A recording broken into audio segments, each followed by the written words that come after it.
हम जब भी कार से रोड ट्रैवल का हिसाब लगाते हैं तो हम बस पेट्रोल या डीजल के खर्च के बारे में ही सोचते हैं। बहुत से लोग खर्च में टोल को शामिल नहीं करते।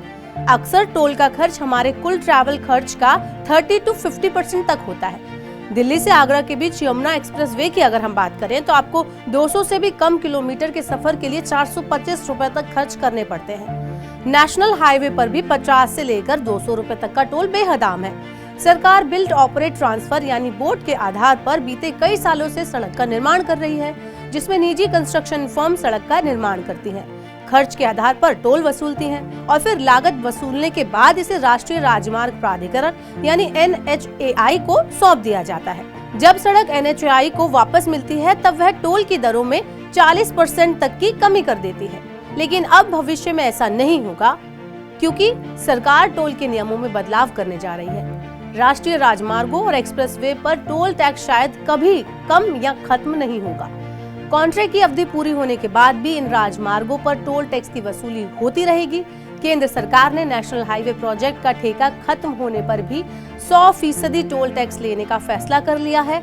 अभी तक ठेका मियाद पूरी होने पर टोल टैक्स की दरों में 40% की कमी की जाती थी, लेकिन सरकार के फैसले के बाद टोल की दरें घटने की संभावना खत्म हो गई है। अभी तक ये माना जाता है कि क्योंकि सड़क निर्माण की लागत निजी कंपनी द्वारा वसूल कर ली गई है, ऐसे में सड़क पर टोल को 40% तक कम किया जा सकता है। लेकिन अब नए संशोधन के बाद हाईवे एजेंसियां पहले की तरह ही टोल शुल्क वसूलती रहेंगी।